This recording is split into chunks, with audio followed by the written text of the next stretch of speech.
I actually picked up a tiny bit of history that I thought was very interesting, and it's going to be relevant really soon, so bear with me. So there was a disease back in like the last part of the 1800s. There came a disease to South Africa, and by then we had some of the most famous wine in the world already. So our vineyards and stuff was world renowned. And then there came a disease which, and excuse me for the pronunciation, it's phylloxera. I think that's the right way. Phylloxera, I think. Does someone know that disease? Has anyone ever heard about it before? Okay, so this is going to be very interesting. So, what basically happened was all of our vines that we had in South Africa was imported from Europe, and then via, they're still not sure how it happened.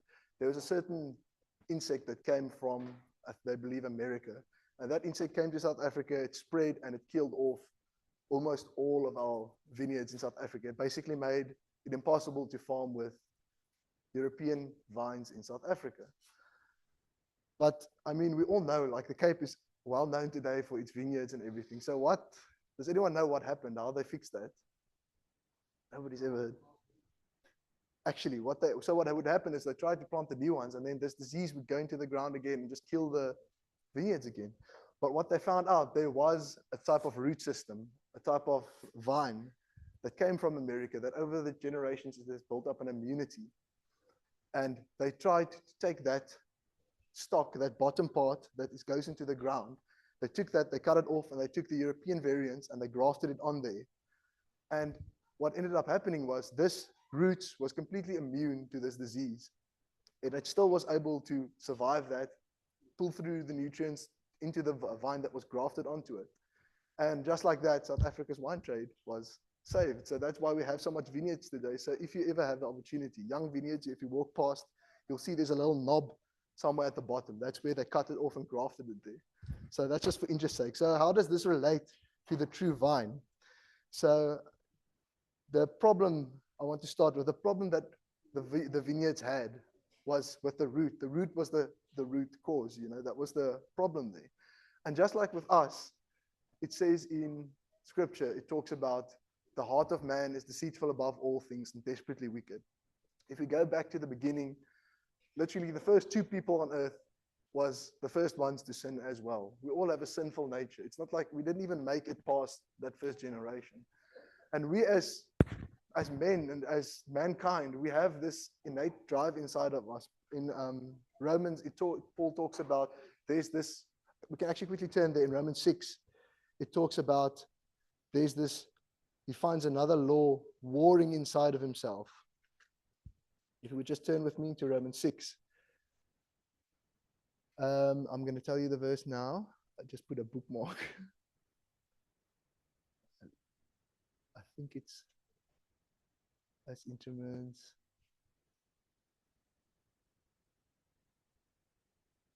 Oh, where was that?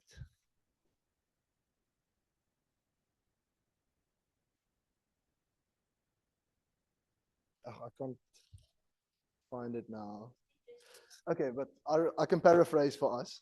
It's either, I put my bookmark here, it's near 5, 6, or 7, but the gist of it was that before the law came, there was no sin, and then the law came, and by the law, sin was revealed in us, and then we as people were shown that we have fallen short. And then there's also a verse later on that talks about all have sinned and fallen short of the glory of God, all of us. So it's an innate root cause that we have with sin.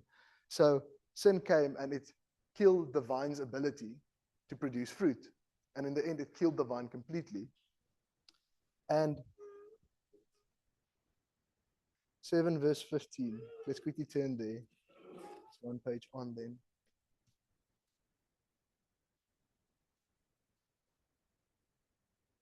Yes. Oh yeah, it's the end of 7 just before 8. Sorry, my mistake. For what I am doing, I do not understand. For what I will to do, I do not practice. But what I hate to do, that I do. And then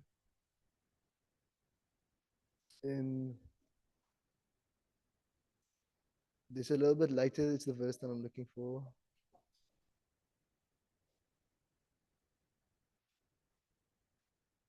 There it is, 23. But I see another law in my members, warring against the law of my mind and bringing me into captivity to the law of sin, which is in my members. O wretched man that I am, who will deliver me from this body of death? Thank God through Jesus Christ. So, what this refers us back to John 15, where it talks about us, we have to abide in order to be able to bear fruit. I'll quickly read for us. We start in verse 1. It says, I am the true vine, and my Father is the vine dresser. Every branch in me that does not bear fruit, he takes away.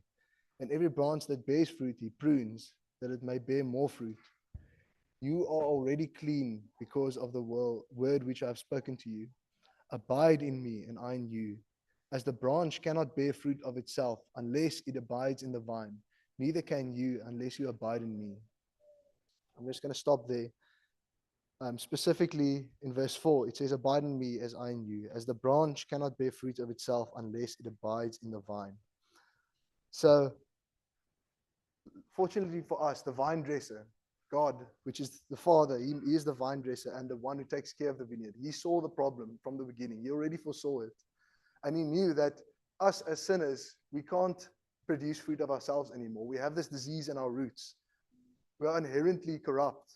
We are from the womb, we are received in sin. And we can't bear fruit on our own. We can't do it. It's not possible. He realized that we're just going to come up, we're going to sickle for it, and then the vine is going to die. It's not going to bear anything. And then our vine dresser, God, the wisest one, the wisest vine dresser, he knew how to fix this problem. He took a root system that is immune to the vices of sin. He took a root system that cannot be rotted, that cannot be destroyed. And he took us, and we were not worthy, we were not able to survive on our own. He made a way possible. He took us and he grafted us into this root system. And with this root system, in verse 4, it talks about, it says, we cannot bear fruit unless we abide in this vine. We have to be part of this vine. Otherwise, we're not going to be able to bear the fruits that we need to be Christians. We can't bear the fruit that we need. And the root cause, the other thing we can look at here is when you look at a vine and it's a young vine, it's still growing, you can't really see that initial vine. It looks fine because the problem is in the root. It's under the ground. It can't be seen. When will you realize that something is wrong with this vine? Jesus said, you will know the fruit of the tree by its fruit. If this vine does not produce fruit, what happens to that vine? It's cut off, it dries and dies, and it's thrown in the fire. And we as Christians, we must realize that we have to abide in Christ. And this was a very interesting thing for me to just pull this together. We can also go on in verse 5 of John 15. It says, I am the true vine, and you are the branches. He who abides in me, and I in him, bears much fruit. For without me you can do nothing. If anyone does not abide in me, he is cast out as a branch and is withered. And they gather them and throw them into the fire, and they are burned. If you abide in me, and my words abide in you, you will ask what you will desire, and it shall be done for you.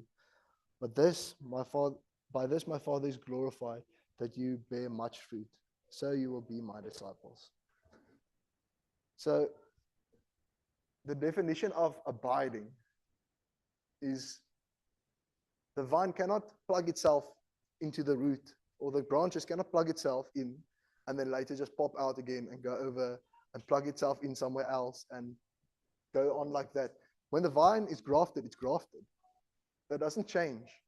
That's what the abiding means. Abiding means to, I think the original meaning, it refers to staying in or to live in or to have your being inside something. If you abide in something, it means you spend all of your time, all of your effort, everything, all of your focus is centered around this thing. You abide in this. If you are a doctor practicing medicine, you have to abide by the Hippocratic Oath. And, if you abide by that, if you sometimes break the Hippocratic Oath, you're not abiding by the oath. You're not. You're sometimes abiding by it, but that negates the times you are doing it right, because then you're not abiding by it. In the same way, when we are law-abiding citizens who sit here, but if you just occasionally rob someone, or every now and then you commit just a teeny bit of corruption, you're not abiding by the law. Even when you don't murder people and you don't burn houses down, things like that. I don't do the big stuff.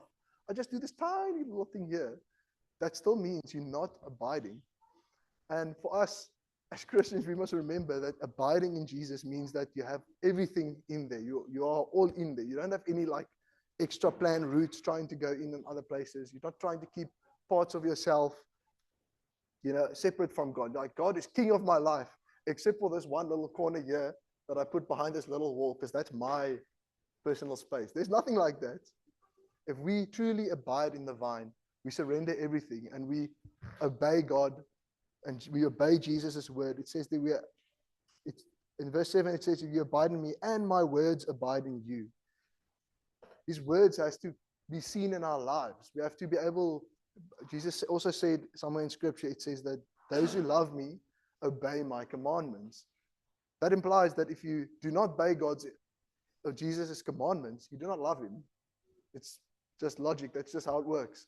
If you do not do what he says, you prove that you do not love him. And that's the fruits that we see here. If you abide in him and his word abides in us, you show that you are one with God and you walk with him in the light of Jesus. And then eventually the fruits will come, and then people will be able to look at you. They won't be able to see the roots necessarily directly. But if you look at a vine and you look at a vineyard, and around this time of year, maybe like a month or so ago, if you walk through the vineyard, you'll see these big, like a tossa hanging there, like these, okay, what's the English, guys? My English is dropping me here now. But these bunches of grapes, tossa is baie mooi woord. Maar these bunches of grapes just hanging there, and it's beautiful, and it's nice to see. If you as a farmer walk through there, you've spent so much money on spraying insecticide, and you've invested in putting up infrastructure to water, and you paid people to go through and prune, and you've walked through and made sure there's no disease. And it's a very hands-on process. If after a year, or maybe even after a couple of years, if you've planted this vineyard from the ground up, you've grafted it in, you've put up the wires and everything it has to grow against, and eventually after 2 years from now, you get there after all that investment, and you look at this vineyard and you say, we have some fruit here. This year we're going to be parsing, we're going to take it off, we're going to make some wine, we're going to put it on the table. It brings joy to the Father to see. But if after all that while he comes to the vine and he sees, no, there's apparently this graft didn't take, or it's not grafted into the right vine. It says here that one will be taken and plucked out. Why does God remove that one? Because it's just taking, it's not returning anything. It's not really grafted in there. It's had its chance. We also read the parable of the guy who works in the garden, and the master comes, he says, this tree, it's just standing here, it's not bearing any fruit, cut it down. And then the gardener comes, he says, no, master, I will go, I will dig a pit around it, I will work in some bemesting. I will work in some nutrients into the ground, I will nurture this thing, I will water it, and then after a season, we can come back. And then after a season, if the master comes back, and after all this pampering and all this input that's been put in here, he sees that now this tree just want to do leaves. It doesn't want to grow at all. It doesn't want to produce the fruits. Then he will come, he will cut that down, and that will be firewood for the winter. So I want to encourage you all, look at this parable, and remember, God made a way for us. There was no way for us previously to work ourselves out of it. That vines didn't have a natural immunity that they could just build up in a couple of years. They didn't eventually get used to this plague that was there. The industry didn't magically fix it with more water or anything like that. There had to be a root change. It had to be outrooted. Most of the vineyards you see here today was planted after that incident. And that's interesting because that's how we have to fix it. We have to fix everything. Take out all the roots and make sure that we are just centered on the one root, which is Jesus Christ. And when we abide in him and we spend time with him and we make our being centered around him, he will pull the nutrients from the ground. And the word is the ground for us. We have to be grounded in the word, because there are many theologians outside that look at this word, study this word, and know it a lot better word for word than I do, or most of us here do. But they're not reading it with the Spirit. They don't have the right roots to pull the nutrients out of the ground for them.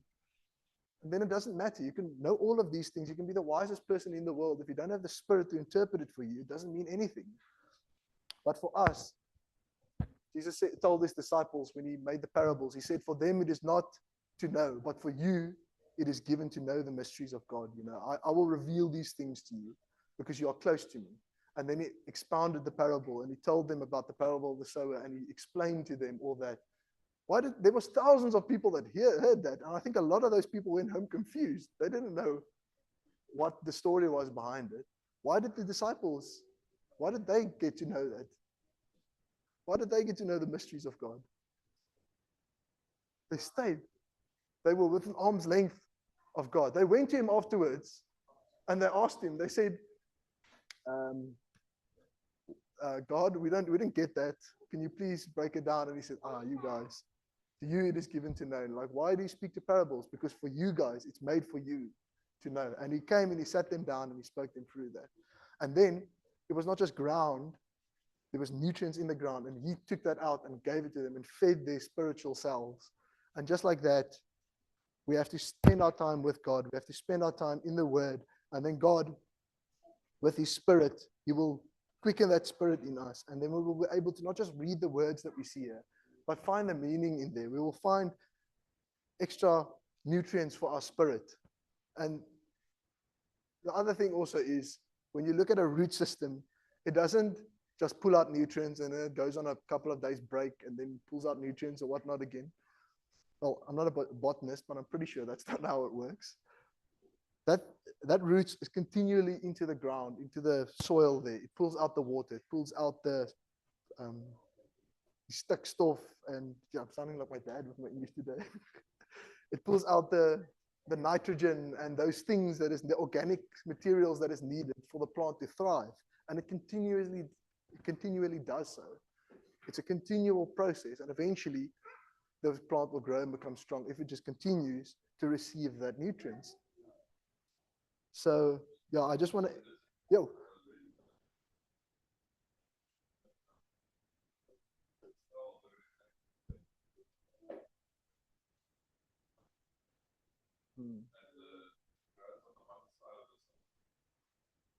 goes.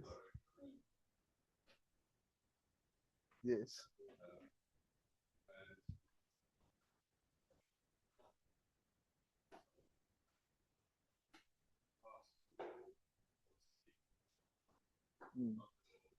Open. Yes.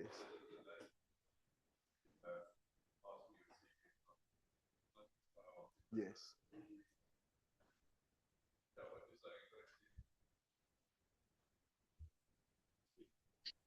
Yes. The root will provide.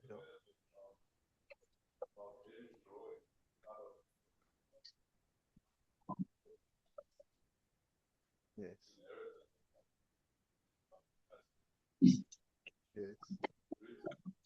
No.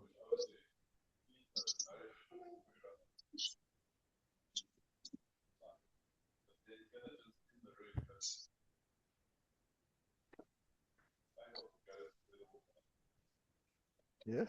Yeah.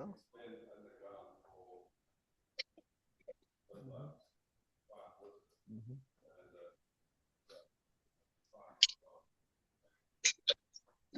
No.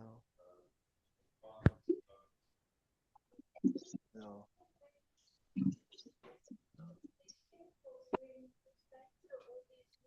No. No. Yes.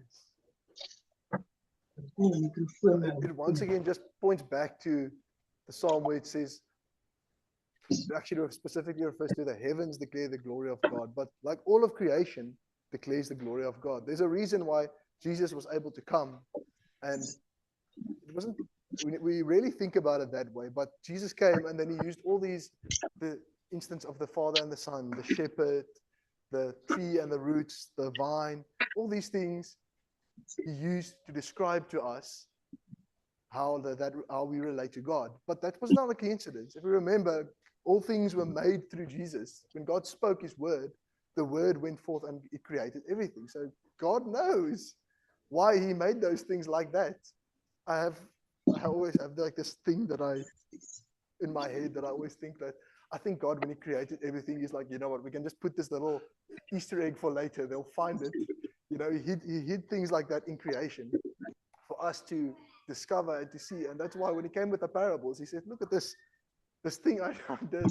You know, it's just interesting to think about it like that. But on the topic of the water, I remember the one apartment we lived in Stellenbosch. I lived there for about 5 years. And I remember once every 2 years, we had to get the plumber in to come because the drainage pipe that drain out, it's like cast in concrete. The tree outside would have little tiny roots that the big root would press against it, would make a crack, and then the tiny roots would go through the crack into our drains and it would block our drains. And the tree was like far off. It was like from here to the door there. And that just also goes to show it finds the water. The tree itself, or in our case, the vine at the top, the branches and everything, they don't know where the nutrients comes from. They just know it comes. In the same way, if you ask one of these little kids that are maybe the younger ones, a 4-year-old kid, they don't know how dad buys food. I remember when I was a kid, it felt like magic. Dad just has these things. He can just give you anything, you know. It's this idea that you have. My dad always joked, he said, we sometimes looked at him like a spark machine or an ATM. But in a kid's mind, kids don't know where the money comes from. They just know that dad will provide. The parents will have the stuff. In the same way, we don't have to worry about where Christ will provide for us. He will find the water, he will find the nutrients, he will find everything we need. We just have to abide in him. That's all we have to do. Our trust just has to be in him. The rest he will sort out. We have to obey.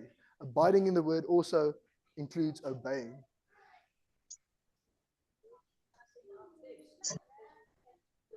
Yes. That's why I put that song in today. When I was prepping, I just thought, that's a good song for that. But yeah, we have to realize that first, we are sinners. We need the water of God. And I just want to end off with Psalm 1, which is, I really, really, really love Psalm 1. I think this is something that we have to memorize this as much as possible. But I'm just going to start in verse 1. I'll read through and then we'll just talk about it shortly and we'll end off. So in Psalm 1, it says, blessed is the man who walks not in the counsel of the ungodly, nor stands in the path of sinners, nor sits in the seat of the scornful.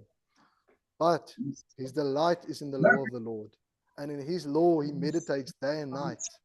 He shall be like a tree planted by the rivers of water, that bring forth its fruits in its season, whose leaf also shall not wither, and whatever he does shall prosper.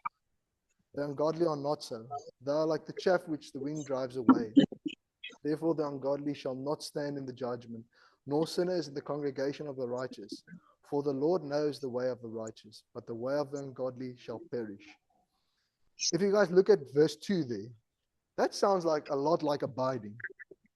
This man, he does not walk in the unrighteous ways, but his delight is in the law of the Lord, and in his law he meditates day and night. Day and night, he keeps it always close. And that's why God, when he put out the law initially for the Jews, they had the box, I think it was on their forehead sometimes when they prayed, and there was in the lintel of the house, they had to write something. And it was because God knows we as people are forgetful. There has to be reminders like that. We have to meditate on it day and night. And we are very blessed. We have the Holy Spirit that dwells in us that will bring these things to remembrance when the time is at the right moment for us. And if you go on there in verse 3, it just ties in well that he's a tree planted by the rivers of water. So the water is always being provided. And the difference between a tree that is somewhere where there isn't much water, where it just depends on the rain, or it depends on the rivers of water, is it brings forth its fruit in its season, always. It always brings forth the fruit in its season. Why? Because its leaf doesn't wither, and whatever he does shall prosper. But its leaf doesn't wither. It always brings forth its fruit. Why is that? It's because there's always water. There's always water. It doesn't depend on the rain. It doesn't depend on someone to come and water or to put on the drippers or anything like that. It has water, and it's being provided water constantly because it's abiding in God's word. It's spending the time there, and it can just pull out there. It can allow Jesus to feed you and your spirit from there. So yeah. Actually, yeah. Yes. Ja. Laat my prentjie teken. Wat sê maar vir verduidelik. En hy sê nie hier op die hy sê net ons nie in die lees. Ja. Niemand weet wanneer jy dit kan. Ons net altyd in die bly. That actually reminds me as well. I really like it. It's very interesting for me. If you walk in the Karoo and you know what you're looking for, you can always see where the water runs down along the cracks underground. The way you can see that is you look at the trees. You'll see there's trees clumped together at certain places. Or you'll see, if you look from the top of the mountain, you'll see grasslands, and you'll see rows of trees, big trees. There are trees, and it looks like a thorn tree. It's in the middle of like this desert place. It looks perfectly happy and content. But then you know that tree is a consequence of the water that runs beneath. There's underground rivers and geysers and everything that the water runs along. And once again, the trees at the top and the green leaves at the top testifies the goodness of the water that runs under the ground. Even in a desert place like the Karoo, a lot of people, when I tell them I love the Karoo, they say, why? It's a woestijn. It doesn't look nice. There's nothing there.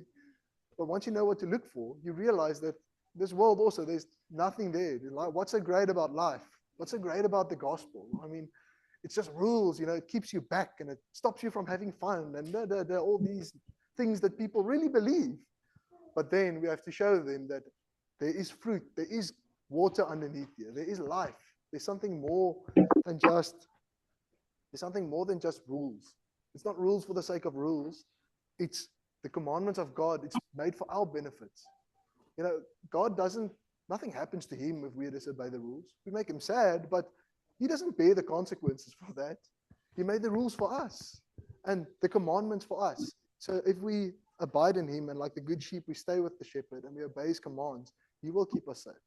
That root will find the water and it will get you what you need to thrive and eventually, not just to be green, to actually bear the fruits that testifies of the goodness of what's going on below.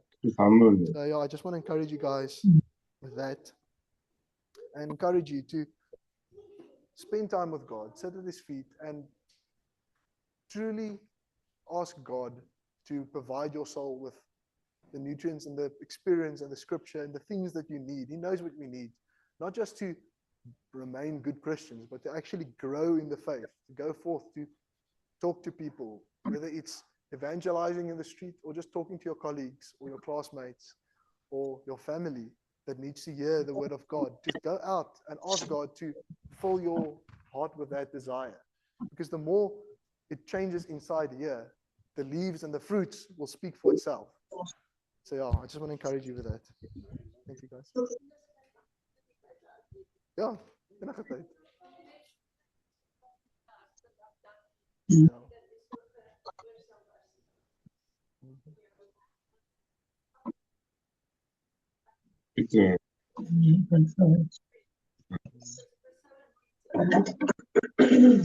Many? The testing is ever.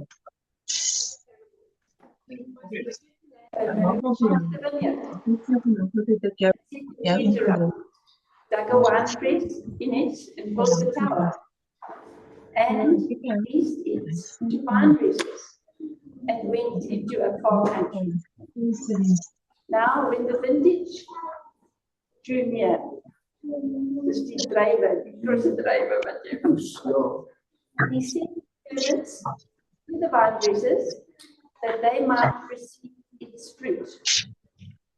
And the vine dressers took his servants, each one, killed one, and stoned another. Again, he sent other servants, more than the first, and they did likewise to them. Then, last of all, he sent his son to them, saying, they will respect my son. But when the vine dressers saw the son, they said among themselves, "This is the heir. Come, let us kill him and seize his inheritance." So they took him and cast him out of the vineyard and killed him. Therefore, when the owner of the vineyard comes, what will he do to those vine dressers? They said to him, "He will destroy those wicked men miserably and lease his vineyard to other vine dressers who will render to him the fruits in season." Jesus said to them, "Have you never read this in the scriptures?" This is what Chris gave us the other day. "The stone which the builders rejected has become a chief cornerstone. This was the Lord's doing, and it is marvelous in our eyes. Therefore I say to you, the kingdom of God will be taken from you and given to the nations, bearing the fruits of it. And whoever falls on the stone will be broken, but on whomever it falls, it will grind into powder." Now when the chief priests and Pharisees heard his parables, they perceived that he was speaking to them. But when they sought to lay hands on him, they feared the multitudes because they took him for a prophet. But I was just seeing this fruit. I was seeing the more, like you've been saying, the more we're in Jesus, the more we're crushed by him. Our our pride, ek doen dit my manier. And if we aren't broken by him, he will crush us to powder, like the world will be crushed to powder, to dust. And it was just so beautiful, this vine. I asked the Lord, "What is this fruit that you're talking about, Lord?" And I did a little study around it. It's the righteousness that comes from being in that, drawing from that water. The Spirit. The fruit of the Spirit, the righteous life, the way of thinking how God thinks about things, and not putting ourselves first. Working on faith. That's it. So bless you and thank you. And just need my everybody here for my Eintlik baie mooi in. Ja. Is there anything?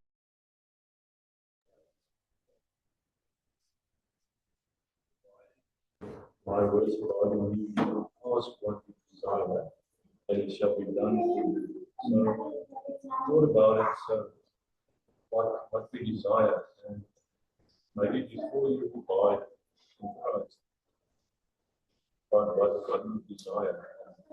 When you truly abide, what is your desire inside? Because it says here, you given to you. So, I'm just thinking about it. What you prioritize and what you desire to provide. If his word abides, I think your desires will change. If his word That's spot on, yes. Because that's a funny thing, especially when you're like, when you grow up and you grow up in the faith and always you learn to pray when you're a kid. You bid altyd for. I remember when I was a kid, I wanted a dog. So, I prayed for a dog and God blessed me with a dog later on. But you always pray for, ek wil die ding hê and I want this thing. And you weet, kyk mooi na die ding. And you just pray for things that you want, but you're still young, like you still have the child's mind. So you just pray for things that you want. It's all carnal minded. It's all about the here and now. But like you said, if we as more mature Christians, we grow in maturity in the word, and we actually abide in Christ and make our being centered around him, and his word abides in us, it changes your heart. It changes the desires of your heart, like you said. And it makes that the things which you want to ask is you want to pray for your fellow believers. You want to pray for your children. You want to pray for the things that you desire changes. So it aligns with the desires of God's heart, because God takes your heart and He places the Spirit of His Son in us. So, our desires and our way of thinking becomes closer to Him. And then in the end, what God wants, we want. He changes our hearts with that. So, yeah, it's just beautiful to think about it like that. So, yeah. Dankie Dries. Ja. Alright. Dis moet ons afsluit.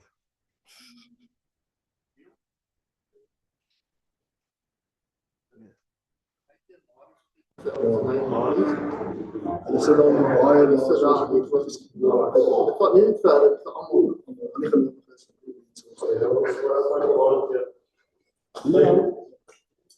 Wat het ons sien? Dankie vir die geleentheid, Here. Dat ons kan vra, is in die land daar in U wil, dit van vir ons gegee word.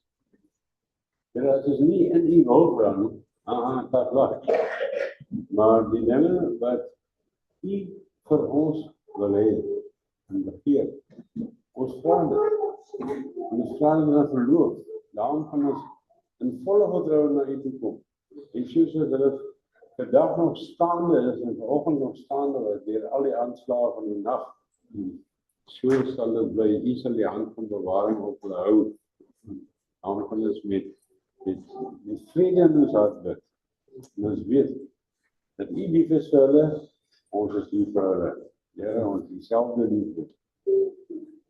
Ek vra ook vir die ander Suid-Afrikaners en mede-Christene wat daar is. En dit is seker maar paniekerig. Want al die goedes wat hier rondvlieg. Maar Here, vertroue en verseker is ook op U. Ons vertrou ons geliefdes aan U toe. En ons weet, U sal hulle bewaar. En alle vertroue kan U toestaan. Dankie vir die woord dat U dit vir ons vandag bring. Nee, definitief van toepassing op almal.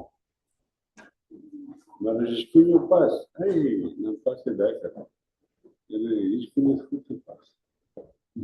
Vader, ons wil nie net bid vir gesonde vrugte nie, ons wil sommer bid vir baie vrugte.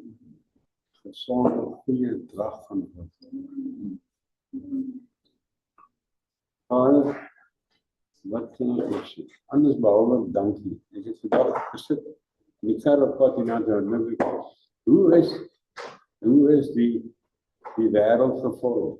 By your word, die woorde. Net die woord. Dit is nie anders as ons woord. Alles wat goed en mooi is deur U gespreek in wording. Daarom vra ons Here, spreek ook al die goeie dinge in ons in wording. Dit is moeilik om vir die klomp Arabe te bid. Want hulle is so teen U woord.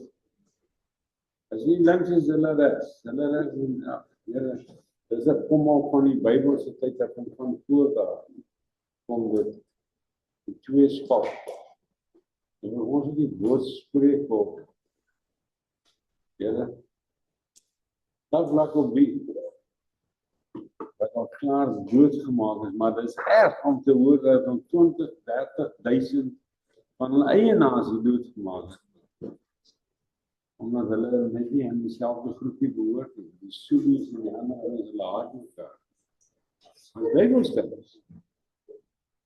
Here, ons bid vir die wat in geloof staan. Trump sê, daar is soveel goeies onder. Mense vir wie hy lief is.